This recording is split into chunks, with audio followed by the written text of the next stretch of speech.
ఓం శాంతి. ఈరోజు మురళి 1/6/2026. మధురమైన పిల్లలారా, తండ్రి శ్రీమతం ఏమంటే ఈ పాత ప్రపంచం నుండి మీ ముఖాన్ని తిప్పుకోండి, అంటే మీ బుద్ధిని తీసేయండి. జీవన్ముక్తి కోసం మీరు దైవీ గుణాలను ధారణ చేయండి, దైవీ నడవడికలను ధారణ చేయండి. ప్రశ్న: ఏ నడవడికలను తండ్రి తప్ప ఎవ్వరూ నేర్పించలేరు? జవాబు: పవిత్రంగా అవ్వడం మరియు ఇతరులను పవిత్రంగా చేయడం. ఇది అన్నింటికన్నా గొప్ప దైవీ నడవడిక. మీరు ఇంటిలో గృహస్థంలో ఉంటూ పవిత్రంగా ఉండండి. ఈ శిక్షణను ఒక్క తండ్రి మాత్రమే ఇస్తారు. పవిత్రంగా కాండి, రాజయోగులు కాండి. యోగి భవ, పవిత్ర భవ, పవిత్ర భవ, రాజయోగి భవ అనే వరదానాన్ని బాబా మాత్రమే, పవిత్ర సాగర్లైన తండ్రి మాత్రమే ఇవ్వగలుగుతారు. గృహస్థంలో ఉంటూ పవిత్రంగా ఉండండి. ఈ శిక్షణను ఒక్క తండ్రి మాత్రమే ఇస్తారు, ఇతరులెవ్వరూ ఇవ్వలేరు. పిల్లలైన మీది బేహద్దు సన్యాసం. మీరు బుద్ధి ద్వారా ఈ పాత ప్రపంచాన్నే మర్చిపోతారు. పవిత్రత యొక్క ధారణతో మిగిలిన మేనర్స్ అన్నీ స్వతహాగా వచ్చేస్తాయి. పవిత్రత యొక్క ధారణతో మిగిలిన మేనర్స్ అన్నీ స్వతహాగా వస్తాయి. పవిత్రత సుఖశాంతులకు జనని కదా. ఫస్ట్ పవిత్రతని ధారణ చేస్తే ఆలోచనలు పవిత్రమైతే తద్వారా అన్ని దివ్య గుణాలు వచ్చేస్తాయి. పాట: నేడు మానవులైన మనము అంధకారంలో ఉన్నాము. ఏ అంధకారము? ఈ యొక్క స్థూలమైన అంధకారం ఉంటే జనరేటర్లు వచ్చినాయి, సోలార్ వచ్చింది, బ్యాటరీ వచ్చింది, ఇన్వర్టర్స్ వచ్చినాయి. కానీ సూక్ష్మమైన అంధకారం, 2 కళ్ళున్నా, ఇంత ప్రకాశం ఉన్న అంధకారం ఏమి అంటే మూడవ నేత్రం గురించి అవగాహన లేదు. ఓం శాంతి. పిల్లలు పాటలోని ఒక లైన్ని విన్నారు. ఒకవైపు ప్రపంచమంతా అజ్ఞానంలో ఉంది, భక్తి మార్గం వారు ఉన్నారు. మరొక వైపు జ్ఞాన మార్గంలో ఉన్న పిల్లలైన మీరున్నారు. వారు భక్తి యొక్క మెట్లు ఎక్కుతూ ఉంటారు, మరియు పిల్లలైన మీరు జ్ఞానం యొక్క మెట్లు ఎక్కుతారు, భక్తి మెట్లు దిగుతారు. అర్ధకల్పం నుండి భక్తి మెట్లు ఎక్కాల్సి ఉంటుందని పిల్లలైన మీకు తెలుసు. భక్తి కూడా ముందు అవ్యభిచారిగా ఉంటుంది, ఆ తర్వాత వ్యభిచారిగా అవుతుంది. అంటే అర్థం, వ్యభిచారి అంటే ఫస్ట్ ఒక్క శివుని మాత్రమే మనం ఆరాధిస్తాము, అది అవ్యభిచారి భక్తి. వ్యభిచారి భక్తి అంటే దేహాభిమానం పెరిగే కొద్దీ, అనేక వికారాలు పెరిగే కొద్దీ, దుఃఖం అశాంతి పెరిగే కొద్దీ అనేకమైన దేవతల్ని, భగవంతుణ్ణి, మానవుల్ని, చెట్లను, పుట్లను అన్నిటికీ పూజ చేస్తూ పోతారు. అది వ్యభిచారి భక్తి. పూర్తిగా అంధశ్రద్ధలో చిక్కుకొని పోయినారు, ఏమీ అర్థం చేసుకోరు. మేము అంధకారంలో ఉన్నాము, సద్గురువు లేకపోతే ఘోర అంధకారముని పాడతారు. గురువులైతే ఇక్కడ చాలామంది ఉన్నారు. ఇప్పుడు సత్యమైన గురువు ఒక్క బాబానే.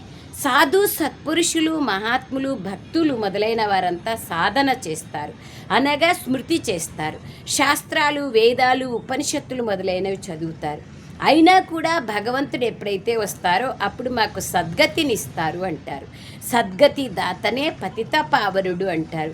ఇప్పుడు పిల్లలైన మీరు ఘోర అంధకారంలో లేరు, మీరు జ్ఞాన ప్రకాశంలోకి వచ్చారు. పతిత పావనుడైన తండ్రిని తెలుసుకున్నారు మరియు వారిని స్మృతి చేస్తారు. పిల్లల్లో ఎవరు ఎంతగా స్మృతి చేస్తారో మరియు జ్ఞాన ధారణ చేస్తారో అంతగా వారి అజ్ఞాన అంధకారం వినాశమవుతుంది. ఇప్పుడు ప్రకాశంలోకి బాబా తీసుకెళ్లేవారు ఒక్క బాబాని. జ్ఞాన అంజనాన్ని సద్గురువు ఇచ్చారు, అజ్ఞాన అంధకారం సమాప్తమైందని సిక్కు ధర్మస్థుల స్లోగన్ ఉంది. జ్ఞాన అంజనాన్ని సద్గురువు ఇచ్చినారు, అది కాటుక కాదు, అది జ్ఞానానికి సంబంధించిన విషయం. జ్ఞానంతో పాటు యోగం కూడా ఉంది. వాస్తవానికి ఏ మనుష్యులైతే భక్తి నేర్పిస్తారో వారితో కూడా యోగం ఉంటుంది కదా. పలానా గురువుకి మేము శిష్యులంటే మనుష్యునితో కదా, పంచతత్వాలతోనే కదా యోగము. ఇప్పుడు పిల్లలైన మీ బుద్ధి యోగము నిరాకార పరంపిత పరమాత్మునితో జోడింపబడి ఉంది. మీలో కూడా నంబర్ వారుగా ఉన్నారు, 100% కదా. పిల్లలైన మీకు తప్ప ఇతర మనుష్య మాత్రులు ఎవ్వరికీ సర్వశక్తివంతుడైన పరమాత్మునితో యోగం లేదు. తెలియనే తెలియదు, పరిచయం లేదు, సంబంధం లేదు, యోగం లేదు. మీరు తండ్రితో ముక్తి మరియు జీవన్ముక్తి ధామాలతో యోగాన్ని జోడిస్తాం. జీవన్ముక్తి కోసం దైవీ నడవడికను కూడా ధారణ చేయాలి. ఎలాంటి దేశమో అలాంటి వేషం కదా. మనం పవిత్ర లోకానికి వెళ్ళాలంటే పవిత్రతను ధారణ చేయాలి. మేనర్స్, దైవీ మేనర్స్ని ధారణ చేయాలి. ఈ సమయంలో అయితే అందరి మేనర్స్, నడవడికలు అసురీగా ఉన్నాయి. పరంపిత పరమాత్ముని గుణాలు కూడా మహిమ చేస్తారు. వారు మనుష్య సృష్టికి బీజరూపుడు, సత్యమైన వారు, చైతన్యమైన వారు, ఆనంద సాగరుడు, జ్ఞాన సాగరుడు. వారు సదా పవిత్రతా సాగరులు. వారి ఈ పదవి అవినాశి అయినది. ఇతర మనుష్యులెవ్వరికీ అవినాశి పదవి ఉండదు. ఇప్పుడు మీరు జ్ఞాన సాగర్లుగా, పవిత్ర సాగర్లుగా అవుతారు, కానీ లిమిటెడ్గా అవుతారు.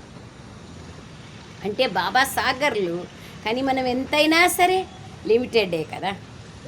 తండ్రి అంటారు, నేను అన్లిమిటెడ్, ఆయన అనంతమైన తండ్రి. మిమ్మల్ని అన్లిమిటెడ్గా తయారు చేయలేను. బాబా సమానంగా అన్ని గుణాలలో చేస్తారు, మాస్టర్ అంటామే, కానీ సాగరమంతా ఉండదు కదా. లేదంటే సృష్టి ఆట ఎలా నడుస్తుంది? 84 జన్మలను ఎలా అనుభవిస్తారు? మీరు సదా కోసం అలా అవ్వలేరు. బాబా సదా కోసం అన్లిమిటెడ్, మనము సదా కోసం కాలేము, కొంచెం సమయం కోసం, అది కూడా లిమిటెడ్, హద్దు. మిమ్మల్ని లిమిటెడ్గా అనగా హద్దుకు పరిమితం తయారు చేస్తాను. మీరు 21 జన్మల కోసం తయారవుతారు. 21 తరాలని కూడా వ్రాయబడి ఉంది. మీరు సదా కోసం అవ్వడం అనే నియమం ఈ డ్రామాలో లేదు. బాబా ఒక్కరే సదా కోసం. మనము జనన మరణ చక్రాలు లేకొచ్చినప్పుడు, దేహాభిమానం లేకొచ్చినప్పుడు, వికారాలు లేకొచ్చినప్పుడు తగ్గిపోతాయి కదా. నేనైతే సదా పవిత్రుడను. నేను ఉండడం కూడా పరంధామంలో ఉంటాను. నా వద్ద జ్ఞానము, పవిత్రత మొదలైనవి ఎలాగో ఉన్నాయి. మీరు మర్చిపోతారు. అందుకే ఈ సమయంలో బాబా వచ్చి ఘోర అంధకారము నుండి బయటికి తీసి జ్ఞానము మరియు యోగంతో పవిత్రంగా తయారు చేస్తారు. నేను పరంధామం నుండి వచ్చాను, ఇప్పుడు నన్ను స్మృతి చెయ్యండి అని ఇతరులు ఎవ్వరూ అనలేరు. ఈ మహావాక్యాలను ఎవరూ కాపీ చేయలేరు. నేను పిల్లలైన మిమ్మల్ని 21 జన్మల కోసం రాజాది రాజులుగా తయారు చేయడానికి వచ్చాను. కావున అలా తయారవ్వాలి కదా. అది కూడా ఎవరైతే కల్పకృతం తయారయ్యారో వారే తయారవుతారు. ఎంతమంది పిల్లలు పవిత్రంగా అవుతారు, ఎంతమంది అజామిలుడు వంటి పాపాత్మలుగా అవుతారనేది మీకు తెలుసు. ఎంతమంది అశుద్ధంగా, మలినంగా తయారవుతారు. తండ్రికి మురికి పట్టిన వస్త్రాలను వచ్చి శుభ్రం చేయాల్సి ఉంటుంది. సిక్కు ధర్మస్థుల గాయనం ఉంది కదా. ఆత్మయే మలినంగా అవుతుంది, తండ్రి ఆత్మలకు అర్థం చేయిస్తారు. మాయ మిమ్మల్ని ఎంత మలినంగా చేసింది. కేవలం ఈ ఒక్క జన్మ విషయం కాదు, ఇది జన్మ జన్మాంతరాల విషయం. ఆత్మను శుభ్రం చేసుకునేందుకు లక్ష్యం అనే సబ్బునిస్తాను. నన్ను స్మృతి చేస్తే ఆరిపోయిన మీ ఆత్మ యోగంతో వెలుగుతుంది. బాబా అంటున్నారు, లక్ష్యం అనే సబ్బునిస్తాను. నన్ను స్మృతి చేస్తే ఆరిపోయిన మీ ఆత్మ ఈ యోగంతో వెలుగుతుంది. లక్ష్యం అనే సబ్బు. శరీరానికి లక్ష్య సబ్బు అయితే ఆత్మకు లక్ష్యం అనే సోపు. ఈ యోగంతో వెలుగుతుంది. ఇంపార్టెంట్. జీవితంలో, బ్రాహ్మణ జీవితంలో లక్ష్యం ఉండాలి. లక్ష్యం లేకపోతే లక్షణాలు రావు, లక్ష్య సాధన జరగదు. ఈ యోగంతో వెలుగుతుంది. తండ్రినైన నన్ను ఎంతెంత స్మృతి చేస్తారో అంతగా ఆత్మరూపీ దీపం వెలుగుతుంది. తండ్రి స్మృతిని ఇప్పిస్తున్నారు. నేను మిమ్మల్ని స్వర్గంలోకి పంపించాను, తర్వాత మాయ మిమ్మల్ని మలినంగా చేసేసింది. ఇప్పుడు మళ్ళీ నేను మిమ్మల్ని స్వర్గానికి యజమానులుగా తయారు చేయడానికి వచ్చాను. నేను ఈ బ్రహ్మ శరీరం ద్వారా శిక్షణనిస్తున్నాను, ఆత్మలతో మాట్లాడుతున్నాను.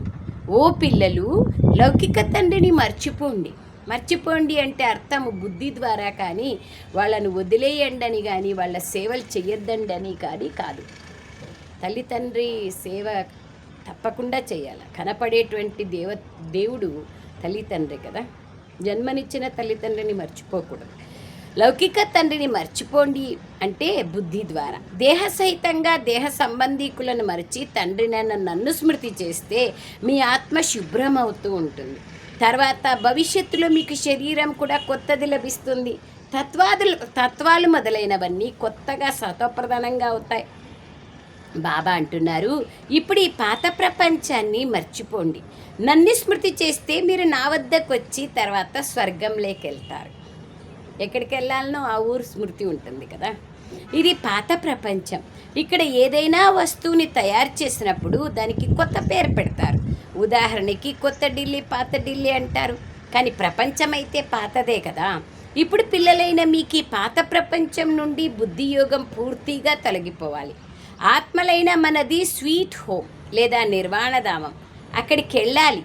స్వయాన్ని ఆత్మగా నిశ్చయం చేసుకోవాల్సి ఉంటుంది. బాబా అంటున్నారు, నన్ను స్మృతి చేస్తే అంతుమతి సోగతి ఏర్పడుతుంది. అంటే అంతిమ సమయంలో మీ మతి ఎలా ఉంటుందో అలాంటి గతిని పొందుతారు. మనుషులు అనేక మందిని గుర్తు చేసుకుంటూ ఉంటారు. కొంతమంది గురువులను, కొంతమంది శ్రీకృష్ణుణ్ణి గుర్తు చేసుకుంటారు. శ్రీకృష్ణుడు మొదలైన వారు ఎక్కడికి వెళ్ళారు? జనన మరణ చక్రాలకి వచ్చినారు కదా. ఇది ఎవరికీ తెలియదు. ఎందుకంటే పైన 7 లోకాలు, కింద 7 లోకాలు, 14 లోకాలు చేసేసినారు. దేవతల పైన ఉంటారు, అసురుల కింద ఉంటారు అని చెప్పినారు. ఉండేదే 3 లోకాలు కదా. తెలియదు కాబట్టి ఆ విధంగా చెప్పారు. ఈ పద్ధతి సృష్టి ఆది నుండి పునర్జన్మలేకి రావాల్సిందే. బాబా అంటారు, ఈ పద్ధతి సృష్టి ఆది నుండి కొనసాగుతూ వస్తుంది. సత్యుగం ఆదిలో దేవీ దేవతలు ఉంటారు. తప్పకుండా పునర్జన్మలు తీసుకుంటారు. అక్కడి నుండే ప్రారంభమవుతాయి. మొట్టమొదట వారు శ్రీకృష్ణుడు. వారు ఫస్ట్ పవిత్ర మానవుడు. వారి మహిమ అందరికన్నా ఎక్కువ. లక్ష్మీనారాయణలకు అంత మహిమ లేదు. ఎందుకంటే పిల్లలు పవిత్రంగా సత్వప్రధానంగా ఉంటారు కనుక పిల్లలను మహిమ చేయడం జరుగుతుంది. శ్రీకృష్ణునికి చాలా మహిమ ఉంది. కానీ కృష్ణపురి ఎక్కడ ఉంది అనేది ఎవరికీ తెలియదు. సత్యుగాన్ని వైకుంఠం అని అంటారు. కానీ శ్రీకృష్ణుడు ద్వాపరంలో ఉంటారని ఎందుకన్నారో తెలియదు. ఆ శ్రీకృష్ణుడు ఇంకా ఏ ఇతర సత్సంగాలలో బాబా అంటున్నారు ఇతర నామరూప దేశకాలాల్లో రాలేరు. అవే నామరూపాలు వేరే జన్మలో ఉండవు. శ్రీకృష్ణుడైతే సత్యుగంలోనే ఉంటారు. జగత్తంబ జగత్పితలు లక్ష్మీనారాయణలుగా అవుతారని మీరు ఇప్పుడు తెలుసుకున్నారు. సత్యుగాన్ని కృష్ణపురి అంటారు. ఇప్పుడు ఇది కంసపురి. ఇవన్నీ అసురీ పేర్లు. అక్కడ దైవీ సాంప్రదాయం ఉండేది, ఇక్కడ అసురీ సాంప్రదాయం ఉంది. బాబా కూర్చుని పిల్లలకు సంగమంలో అర్థం చేయిస్తున్నారు. బాబా రచయిత. వారిని మనుష్య సృష్టికి బీజరూపుడు అంటారు. కావున తప్పకుండా కొత్త మనుష్య సృష్టిని రచిస్తారు. మీరు పాడతారు కదా, బాబా మీరు పతిత పావనులు, మీరు వచ్చి పతిత సృష్టిని పావనంగా చెయ్యండి అంటారు. పావన సృష్టిని రచించి పతిత సృష్టిని వినాశం చేయించండి అనము. మనకు అవన్నీ తెలియవు కదా. మనకు కావాలా పావన సృష్టి. తప్పకుండా బ్రహ్మ ద్వారా పావన సృష్టిని రచిస్తారు. శంకర్ని ద్వారా పతిత సృష్టిని వినాశం చేయిస్తారు. ఈ విషయాలు ఇంకెవరికీ తెలియవు. ఇప్పుడు పిల్లలైన మీరు తండ్రితో యోగాన్ని జోడిస్తున్నారు. బాబా మురికి పట్టిన వస్త్రాలను ఉతికి శుభ్రం చేయడాన్ని మీరు చూస్తారు. మురికి పట్టిన ఈ స్థూలమైన డ్రెస్సు కాదు, శరీరం అనే డ్రెస్సు కాదు, ఆత్మలోని సంస్కారాలని బాబా శుభ్రం చేస్తారు, పరివర్తన చేస్తారు. అప్పుడు కొన్ని చినిగిపోతాయి. బాబా చెప్పే స్ట్రాంగ్ మురళీలకు కొంతమంది వెళ్ళిపోతారు, కొన్ని ముక్కలుగా అయిపోతాయి. పాత డ్రెస్ అయితే చినిగిపోతుంది కదా, కొన్ని అయితే పీసులు అయిపోతాయి. కొందరైతే చాలా మలినంగా అజామిలుడి వంటి పాపాత్మల వలె ఉన్నారు. వారికి ఏమాత్రము ధారణ జరగదు. తండ్రి ఎంత మంచి విషయాలను అర్థం చేయిస్తారు. మధురమైన ప్రియమైన పిల్లలు, అత్యంత ప్రియమైన తండ్రినైన నన్ను స్మృతి చెయ్యండి, అత్యంత ప్రియమైన సుఖధామాన్ని స్మృతి చెయ్యండి. ఈ విషయాలు కూడా మీకు ఇప్పుడు తెలుసు. ఇవి ప్రపంచంలో ఎవ్వరికీ తెలియదు. ఇప్పుడు ఇది అతి దుఃఖధామం. మనుషులు దుఃఖంలో రక్షణ కోసం చాలా బాధపడుతున్నారు. ఒకరికొకరు చంపుకుంటున్నారు. మళ్ళీ భగవంతుడా రక్షించండి అంటారు. నోటి నుండి ఈ మాటలు తప్పకుండా వెలువడతాయి. బాబా అయితే ముక్తి ప్రదాత. ముఖ్యంగా పిల్లలైన మనల్ని మరియు మామూలుగా మిగతా అందరినీ సుఖధామానికి తీసుకెళ్లేందుకు బాబా వచ్చారు. పిల్లలైన మీలో కూడా ఈ నశ ఉన్నవాళ్ళు నంబర్ 1. జ్ఞానం ఉంటే, నిశ్చయం ఉంటే నశ కూడా ఉంటుంది. ఈ చదువు చాలా గొప్పది, తక్కువైనది కాదు. చదివించడం కూడా ఎవరిని చదివిస్తున్నారు చూడండి. సాధారణమైన వాళ్ళని. అందులోని బాబా ఎంత బాగా చెప్తున్నారు ఈరోజు. అజామిలుడు వంటి పాపాత్మలను చదివించి స్వర్గానికి యజమానులుగా చేస్తారు. ఇదే బాబా యొక్క ఇంపాసిబుల్, అసంభవాన్ని సంభవం చేసే టాస్క్ బాబాది. అందరూ తమోప్రధానంగా ఉన్నారు, వారిని సతోప్రధాన ప్రపంచంలోకి తీసుకెళ్ళడం బాబా యొక్క పని. ఇక్కడ దైవీ గుణాలను ధారణ చేయాలి. పిల్లలకు పదే పదే బాబా అర్థం చేయిస్తున్నారు. ఇక్కడ మీకు లక్ష్యం, ఉద్దేశ్యం ఉంది. పవిత్రత యొక్క ఈ మేనర్స్ని ఇతరులు ఎవ్వరూ నేర్పించరు. పవిత్రత పరమోన్నత వ్యక్తిత్వానికి ఆధారం. సన్యాసులైతే ఇల్లు వాకిళ్లను వదిలేలా చేస్తారు. ఇక్కడ బాబా అంటారు, మీరు ఇల్లు వాకిళ్లను వదలకూడదు. మీరు ఈ పాత ప్రపంచాన్ని, బాబా అంటారు, పాత ప్రపంచాన్నే వదిలేయాలి. అంతేకాని బుద్ధి ద్వారా సన్యాసం చేయాలి. అది హద్దు సన్యాసం, ఇది బేహద్దు సన్యాసం. ఆ సన్యాసులకు కూడా ఎంత గౌరవం లభిస్తుంది. సాధు సమాజం వారు గవర్నమెంట్కి కూడా సలహా ఇస్తారు. మున్ముందు ఈ సన్యాసులు మొదలైన వారు కూడా మాతలైన మీ చరణాలలో వస్తారు. మాతలు లేకుండా సన్యాసుల ఉద్ధారము జరగదు. ఎందుకంటే మీరు జ్ఞానాన్ని ఇస్తారు. చరణాల పడే విషయం కాదు ఇక్కడ. అయితే ఒకవేళ ఎవరైనా నమస్తే లేదా రామ్ రామ్ అంటే బదిలీవాల్సి ఉంటుంది. బాబా కూడా పిల్లలు నమస్తే అంటారు కదా. నేను పిల్లలైన మిమ్మల్ని నాకన్నా ఉన్నతంగా తయారు చేస్తాను. మిమ్మల్ని బ్రహ్మాండానికి, సృష్టికి, రెండింటికి యజమానిగా చేస్తాను. నేను వానప్రస్థంలోకి వెళ్ళిపోతాను, కానీ మీరు శ్రీమతాన్ని కూడా అనుసరించాలి. బాబా ఏమో చేసేకొచ్చినారు, బాబా మాట పైన నడిస్తే అవుతాం కదా. ఈ పాత ప్రపంచం నుంచి బుద్ధియోగం తీసేయాలి. రాముడు, రావణుడు మరియు సీతకు సంబంధించిన ఆట వస్తువు కూడా ఉంది కదా బ్రహ్మబాబా సమయంలో. సీత మధ్యలో ఉంటుంది, రాముడు ఒకవైపు, రావణుడు ఒకవైపు ఉంటారు. రాముని వైపు తిప్పితే సీత అట్లే ముఖం పెట్టుకొని ఉంటుంది డైరెక్ట్గా. రావణుని వైపు తిప్పితే ముఖం తిప్పేసుకుంటుంది. అది బాబా దగ్గర ఒక ఆట బొమ్మ ఉండింది, దాన్ని గుర్తు చేసుకుంటున్నారు బాబా. సీత రావణునికి వెన్ను చూపిస్తుంది, రాముని వైపుకి ముఖం తిప్పుకుంటుంది. అట్లా మనల్ని ఏమంటున్నారు, ఈ పాత ప్రపంచం నుంచి మీ ముఖాన్ని తిప్పేసుకోండి, కొత్త ప్రపంచము మరియు ఇంటి వైపు మీ ముఖం పెట్టుకోండి, నన్ను గుర్తు చేసుకోండి అంటున్నారు బాబా. శ్రీకృష్ణుని చిత్రం కూడా ఉంది. అర్థమవుతుందో లేదో అని బొమ్మలు కూడా చెప్తారు, ఉదాహరణ చెప్తారు. ఎట్లా చెప్తారు చూడండి బాబా. నరకాన్ని, కృష్ణుని యొక్క చిత్రం ఉంది కదా, కాలువైపు నరకము, చేతిలో స్వర్గం చూపిస్తారు. తండ్రి చాలా బాగా అర్థం చేస్తారు. కానీ ఎవరో అరుదైన వ్యాపారస్తుడు మాత్రమే ఈ వ్యాపారాన్ని చేస్తారు. తండ్రికి తమ పాత తనువు, మనసు, ధనాలనిచ్చి కొత్తవి తీసుకుంటారు. ఇది చాలా ఫస్ట్ క్లాస్ ఇన్సూరెన్స్. 21 జన్మలకి ఇన్సూరెన్స్. అది ఎవరి పేరుతో ఇన్సూరెన్స్ ఉంటే వాళ్ళు చనిపోతే వేరే వాళ్ళకి దొరుకుతుంది. ఇక్కడ అట్లా కాదు, మన పేరుతోనే ఇన్సూరెన్స్ మనకే దొరుకుతుంది 21 జన్మలకు. First class insurance. బాబా అంటున్నారు, మీరు మీ ఆత్మని పవిత్రంగా చేసుకుంటే శరీరం కూడా పవిత్రమైనది లభిస్తుంది. అప్పుడు మీరు స్వర్గంలో రాజ్యం చేస్తారు. అందుకే బాబాను వ్యాపారస్తుడు అంటారు, ఇంద్రజాలకుడు అంటారు. గవ్వ నుండి వజ్రంగా చేస్తారు, ముళ్ళు నుండి పుష్పంగా చేస్తారు, పైసాకు పనికిరాని మనల్ని వర్తపౌండ్గా చేస్తారు. సో కాబట్టి ఇంద్రజాలకుడు కదా, పతితుల్ని పావనంగా చేస్తారు. దీన్ని ఈశ్వరీయ ఇంద్రజాలం అంటారు. బాబా అంటున్నారు, నరకవాసీల్ని స్వర్గవాసీలుగా చేస్తారు. ఇదంతా ఫస్ట్ క్లాస్ ఇంద్రజాలం. వాళ్ళు కేవలం వాచ్ తీసిస్తే లేదా విభూదిస్తే లేదా ఉంగరం ఇస్తే ఎంత గొప్ప అని చెప్పుకుంటారు కదా. నీళ్ళపైన నడిస్తే, అగ్గిపైన నడిస్తే, గాల్లో తేలితే అనుకుంటారు. నరకవాసి నుంచి స్వర్గవాసిగా చేయడం, పతితుల్ని పావనం చేయడం బాబా యొక్క పని కదా. ఫస్ట్ క్లాస్ ఇంద్రజాలం. ఇందులో చాలా ప్రాప్తి ఉంది. రాజులకే రాజులుగా చేస్తారు. మరి ఫాలో చేయండి. తండ్రి కూర్చున్నారు కదా, వీరు అదర్ కుమార్, మమ్మ కుమారి కావున వీరిని ఫాలో చేయాల్సి ఉంటుంది. కుమారీలు మమ్మని, ప్రవృత్తిలో ఉండేవాళ్ళు బాబాని. వారసత్వం తండ్రి నుండి లభిస్తుంది. సోదరి సోదరులైనా మేము తండ్రి నుండి వారసత్వాన్ని తీసుకుంటామని మీరు అంటారు.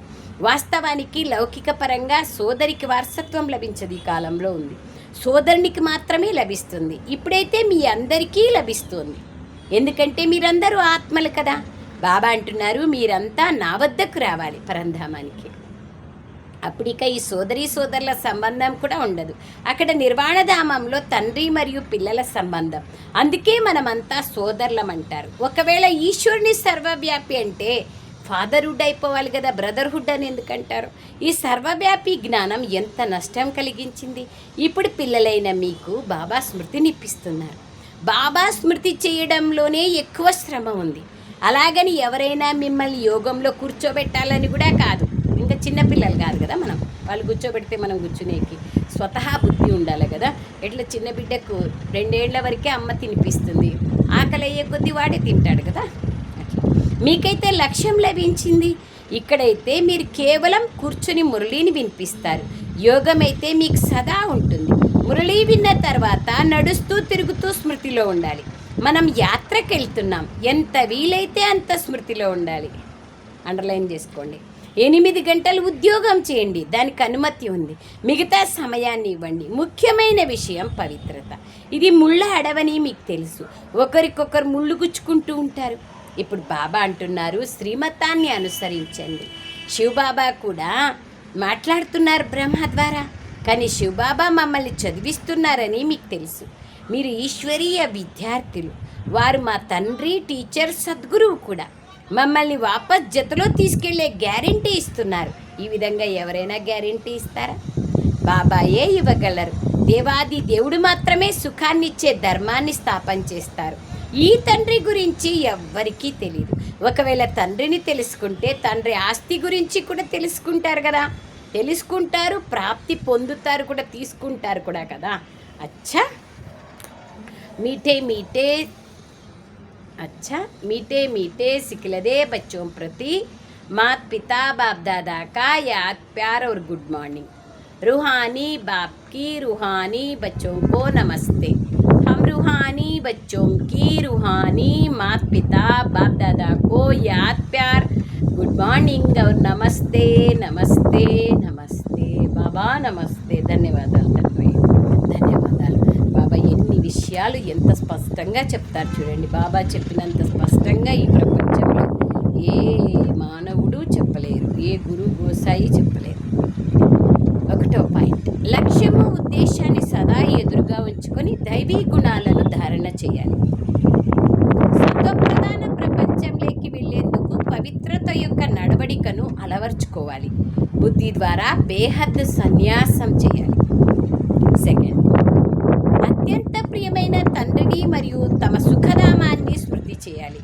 ఈ దుఃఖధామం నుండి బుద్ధి యోగాన్ని తొలగించుకోవాలి. వరదానం, సర్వగుణాలను చూసే మరియు సంతుష్టపరిచే ఉత్సాహం ద్వారా, సర్వుల గుణాలను చూసి మరియు సంతుష్టపరిచే ఉత్సాహం ద్వారా సదా ఏకరస ఉత్సాహంలో ఉండే గుణమూర్తులుగా కండి. అందరిలో ఉండే గుణాలను చూడండి, వాళ్ళకు ఉత్సాహం ఇవ్వండి. మీరు ఉత్సాహంగా ఉండండి, సంతుష్టంగా ఉంటారు. సదా ఏకరసమైన ఉల్లాస ఉత్సాహాల్లో ఉండేందుకు ఎవరు మీ సంబంధ సంపర్కం లేకొచ్చినా వారిని సంతుష్టపరిచే ఉత్సాహం ఉండాలి. మీరు ఎవరిని చూసినా వారి నుండి అన్ని వేళలా గుణాలనే గ్రహించాలి.